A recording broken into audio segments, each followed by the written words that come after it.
Dear student, welcome to English class. Today's lesson is transformation of sentence. আজকে তোমাদেরকে অ্যাসাইটিভ থেকে অ্যাসাইটিভ two interrogative অর্থাৎ অ্যাসাইটিভ থেকে ইন্টারগেটিভ আলোচনা করব। আজকের আলোচনার বিষয় হচ্ছে অ্যাসাইটিভ টু ইন্টারোগেটিভ। তো আমি কিছু রুল অলরেডি লিখে ফেলেছি, এই রুলগুলো আলোচনা করব। দেখো, প্রথমত রুল নাম্বার 1, অ্যাসাইটিভে বলছে he goes to school. He goes to school, এটাকে ইন্টারগেটিভ করার সময় দেখো লিখেছি he doesn't he go to school. তা আমাদেরকে প্রথমে দুটো কথা খুব সুন্দর জানতে হবে, 2-3টা কথা আমি বলবো, এই কথাগুলো তোমরা নোট করবা, তাহলে কিন্তু অ্যাসাইটিভ থেকে ইন্টারগেটিভ করার নিয়মগুলো তোমরা শিখে যাবা। 2টা বা 3টা কথা তোমাদের জানলেই কিন্তু অ্যাসাইটিভ থেকে ইন্টারগেটিভ হয়ে যাবে। তোমরা আগেই জানো, তোমরা টেন্স পড়েছো, তোমরা পারসন পড়েছো, সেন্টেন্স পড়েছো। যাক, টেন্সে বেশ বিস্তারিত আলোচনা হয়েছে যে আমরা ইন্টারগেটিভ কীভাবে করতে পারি, কিভাবে করি, ইন্টারগেটিভ ফর্মটা কিভাবে হয়। তার সাথে এখানে একটু পার্থক্য, তো পার্থক্যটা কি আর কিভাবে হবে সেই কথাটা বুঝো। তাহলে প্রথমত তোমাদের মনে রাখতে হবে যে ইন্টারগেটিভ মানে কিন্তু সেন্টেন্স মানে সাবজেক্টের শুরুতেই কিন্তু সাহায্যকারী ভার্ব বসে, মানে হেল্পিং ভার্ব বসে। হেল্পিং ভার্ব মানে এর আরেকটা নাম হচ্ছে অক্সিলারি ভার্ব। তো প্রথমেই অক্সিলারি ভার্ব বসাতে হবে, এটা তোমাদেরকে মাথায় রাখতে হবে। আর সেন্টেন্স যদি অ্যাসাইটিভ হয় তাহলে তোমার হেল্পিং ভার্বের পরেই নট বসাতে হবে। আর সেন্টেন্স যদি ধরো, এই যে একটা সেন্টেন্স লিখেছি, নিচে খেয়াল করে একদম কোশ্চেন নাম্বার 3 নম্বর দেখো, ডাজ নট হেল্প হিম। যদি নট থাকে তাহলে আর নট আসবে না, ইন্টারগেটিভ করার সময় নট আসবে না। এই 2-3টা কথা মনে রাখতে হবে।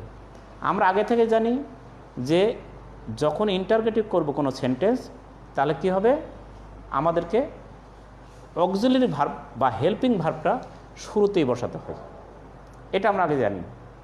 তারপরে ফর্ম হয় সাবজেক্ট, এটা আমরা জানতাম। কিন্তু আমরা যখন ট্রান্সফরমেশনে যাব তখন রুলটা একটু ভিন্ন।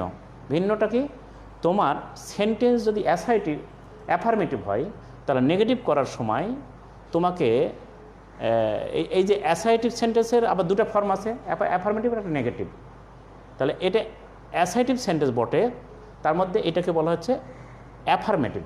তো অ্যাফার্মেটিভ হলে তোমাকে হেল্পিং ভার্বের পরে নট বসাতে হবে, এটা মনে রাখতে হবে। আর যদি তোমার এই সেন্টেন্সটা, অর্থাৎ এই সেন্টেন্সটা দেখো, Kamal does not help him, এই সেন্টেন্সটা রয়েছে নেগেটিভে, তাহলে নেগেটিভে যদি হয় তাহলে তোমার এইখানে শুধু হেল্পিং ভার্বটা আসবে, টেন্স অনুসারে সাহায্যকারী ভার্বটা বসাতে হবে, নটটা আসবে না। এই কথাটাই যদি মনে রাখো তাহলে তোমার প্রায় 80% তোমার হয়ে যাবে। এই আর কোনো কথা নেই, এই সহজ কথা। তাহলে আমরা কি করব, টেন্স অনুসারে আমরা হেল্পিং ভার্ব বসাবো। প্রত্যেকটা টেন্সের হেল্পিং ভার্ব আলাদা, প্রত্যেকটা টেন্সের কিন্তু হেল্পিং ভার্ব এক নয়, আলাদা। প্রতিটা সেন্টেন্সে যখন আমরা চলে যাব, প্রতিটা টেন্সে যাব, তখন হেল্পিং ভার্বগুলো চেঞ্জ হবে। তাহলে 2-একটা উদাহরণ দেখো, আমরা প্রথম থেকে আলোচনা করি। দেখো, একটা অ্যাসাইটিভ সেন্টেন্সের প্রথম কী লেখা আছে, অ্যাফার্মেটিভ লেখা আছে, হি গোজ টু স্কুল। এই অ্যাসাইটিভ সেন্টেন্সটা কি কিসে আছে, অ্যাফার্মেটিভ আছে। তাহলে এটাকে যখন আমরা ইন্টারগেটিভ করতে যাব তখন আমরাকে এখানে ডাজন্ট আনতে হবে, অর্থাৎ হেল্পিং ভার্বের পরেই নট বসাতে হবে। তারপর কি আছে, সাবজেক্ট আছে, সাবজেক্ট বসাতে হবে। তারপর সেন্টেন্সের বাকি অংশ।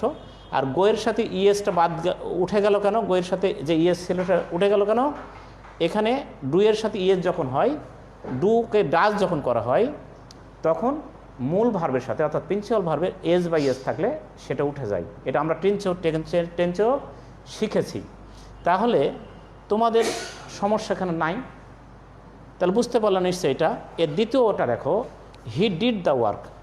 এটা কোন টেন্সে আছে, এটা পাস্ট ইনডিফিনিট টেন্সে, এইটা পাস্ট ইনডিফিনিট টেন্সে আছে সেন্টেন্সটা। তাহলে পাস্ট ইনডিফিনিট টেন্সের মানে অক্সিলারি ভার্বটা কি, অক্সিলারি ভার্বের শুধু ডিড হয়, তো এই যে ডিডটা আসছে। আর কি বলা হয়েছে, এইটা যদি অ্যাফার্মেটিভে থাকে, মানে অ্যাসার্টিভ সেন্টেন্সে যদি এক অংশ অ্যাফার্মেটিভ থাকে তাহলে এইখানে নেগেটিভ করতে হবে, অর্থাৎ ডিডের পরেই হেল্পিং ভার্বের পরেই তোমার নট বসাতে হবে, তারপরে সাবজেক্ট বসাতে হবে। তারপর এই যে মূল ভার্বটা এইটা প্রেজেন্ট ফর্ম হয়। টেন্সের নিয়ম অনুসারে যখন তোমার ইন্টারোগেটিভ করব আমরা, তখন মূল ফর্মটা অর্থাৎ প্রিন্সিপাল ভার্বটা প্রেজেন্ট ফর্ম হয় প্রতিনিয়ত। তাই এইখানে ডু হয়েছে, অর্থাৎ ডিডের প্রেজেন্ট ফর্মটা হচ্ছে do the work.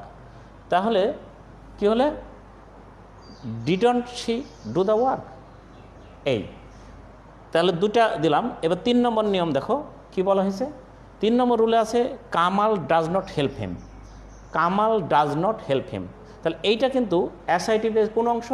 Affirmative, negative. এটা যদি নেগেটিভ হয় তাহলে আমাদের হেল্পিং ভার্বটাই শুধু আসবে। এখানে ডাজ আসে, ডাজটা চলে আসলো, কিন্তু এটা প্রেজেন্ট টেন্স, ডাজ আসলো, এখানে নট আসবে না। এইটুকু কথা মনে রাখতে হবে। যদি নট থাকে তাহলে নট আসবে না, আর নট না থাকে তাহলে নট আসবে।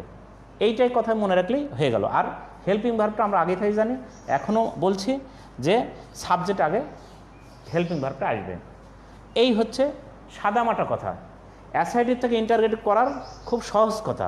3টা কথা আবারও বলি। কি কথা?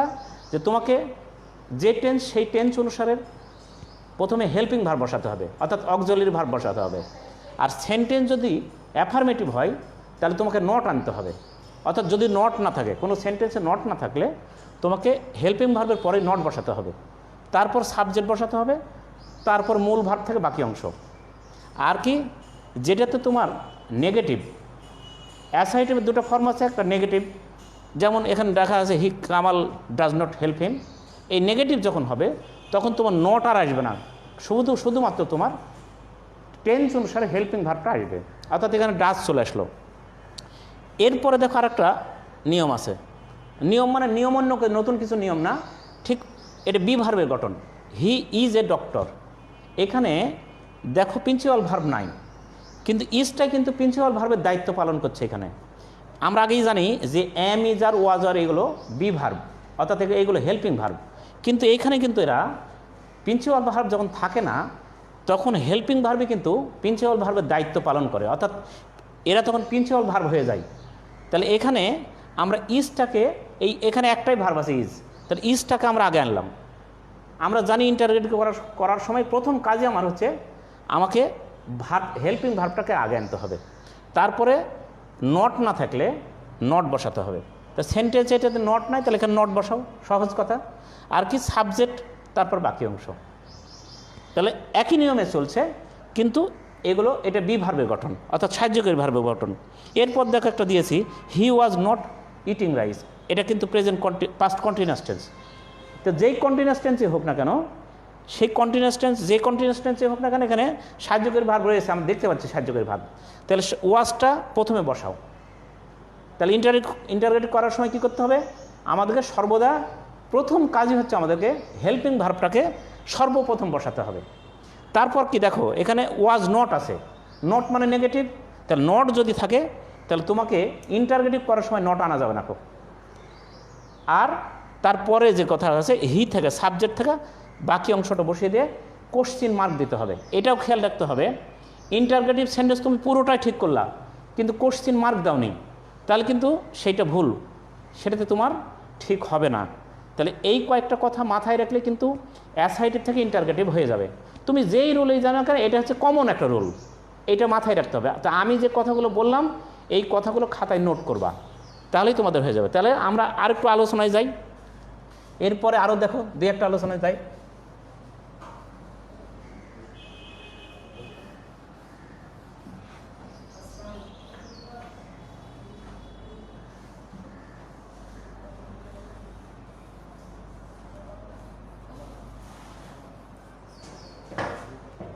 দেখো আরেকটা আলোচনায় যাই। এবার একটু আলাদা আলোচনা আছে, অথবা আরেকটা সেন্টেন্স আমি এই নিয়মে লিখে দিই, আরেকটা সেন্টেন্স লিখে, তাহলে তোমাদের বুঝতে সুবিধা হবে।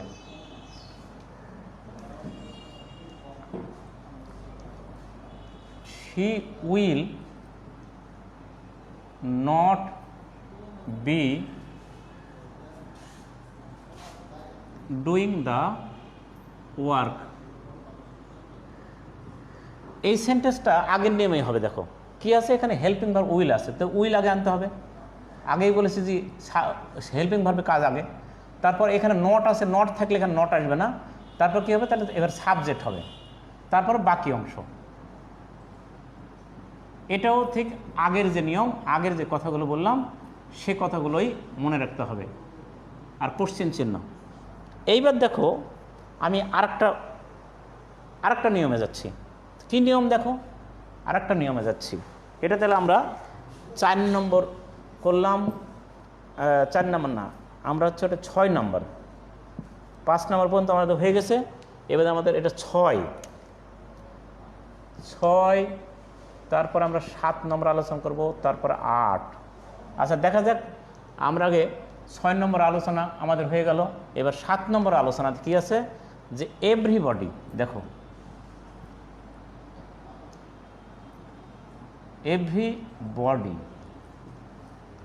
এভরিবডি লাইকস, দেখো likes flower. Everybody likes flower যদি সেন্টেন্সের শুরুতে এইরকম থাকে, everybody, every person, everybody, everybody, somebody, হ্যাঁ এইরকম যদি থাকে, অল এইরকম যদি থাকে, তাহলে হু ডাজ নট দিয়ে করতে হয়। তাহলে হু প্রথমে বসবে, তারপরে ডাজ নট দিতে হবে, বুঝলা? ডাজ নট হলে নেগেটিভ হয়ে গেল, কারণ এটা প্রেজেন্ট ইনডেফিনিট টেন্স আছে। ডাজ নট যখনই দিবা তখন লাইকের সাথে যে এসটা আছে সে এসটা উঠে যাবে, লাইকের সাথে যে এসটা আছে সেটা উঠে যাবে। কারণ আগেই বললাম যে ডুকে ডা যখন আমরা ডাস করি তখন মূল ভার্বের যে এসটা থাকে, এস বাই এস, সেটা উঠে যাবে। তাহলে আমাদের হয়ে গেল এটা। হ্যাঁ, ফ্লাওয়ার্স কোশ্চেন মার্ক। দেখো খেয়াল করো, এভরিবডি, এভরি, সামবডি, তারপরে অল, এইগুলো যদি থাকে তাহলে কিন্তু তোমার হু ডাজ নট দিয়ে করতে হয়, ঠিক আছে? কারণ এর প্রেজেন্ট ইনডেফিনিট টেন্স আছে, হু ডাজ নট আসলো, তারপর লাইকের যে তোমার এস আছে, এসটা বাদ যাবে, তারপরে যে বাকি অংশটা বসে কোশ্চেন মার্ক করবা। দেখো এটার আরেকটা নিয়ম আছে, যদি এমন হয় যে তোমার every man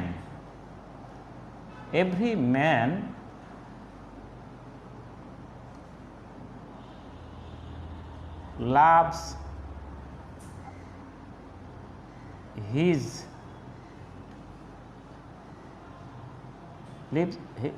every man lives his baby বা চাইল্ড, যে কোনো বলো। এভরি ম্যান, যদি তোমার ম্যান থাকে, ম্যান মানে নাউন, যদি নাউন থাকে তাহলে তোমার এই নিয়মে করা যাবে না। তাহলে কি নিয়মে করা লাগবে? তাহলে একটা নিয়ম আছে, দেখো, ইজ দেয়ার অ্যানি ম্যান, এটা মেন না, ম্যানই হবে। এটা হচ্ছে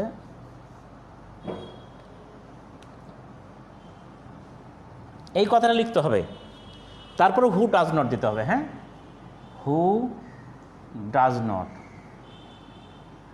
নট, তারপর কি আছে, লাভসের এস তুলে দিতে হবে, লাভ হিজ কি বেবি, BABY।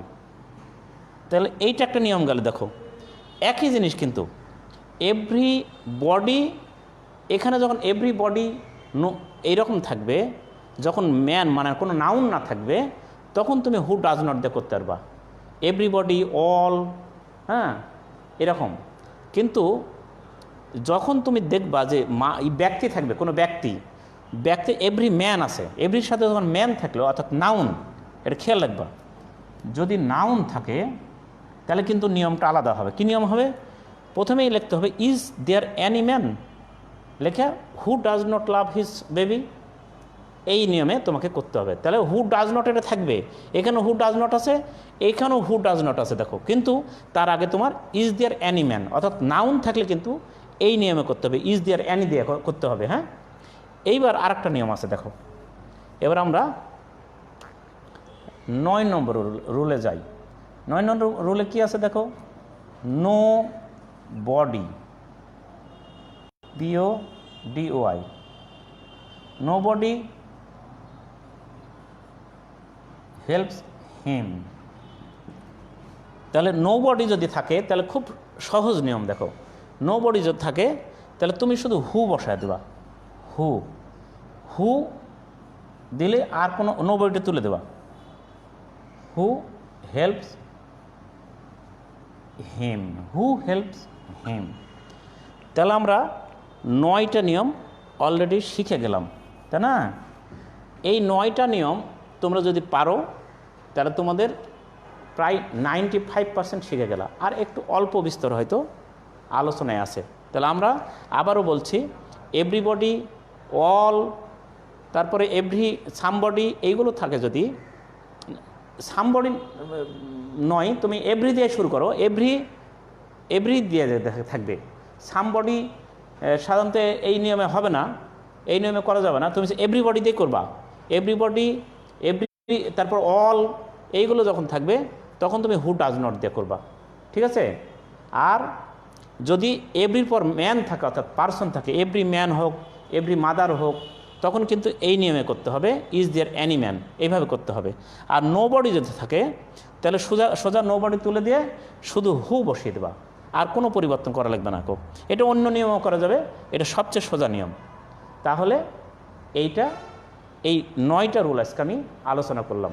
তাহলে এই 9টা নিয়ম তোমরা লিখবা, আমার মুখের কথাগুলো যে আমি যেগুলো বললাম এই পয়েন্ট আউট করবা, এবং এইগুলো একটু স্মরণ করার চেষ্টা করবা, তাহলে কিন্তু তোমাদের খুব সহজেই অ্যাসাইটের থেকে ইন্টাগ্রেটিভ করতে পারবা। তাহলে আজকে এখানে থাক। Many thanks. You will keep fit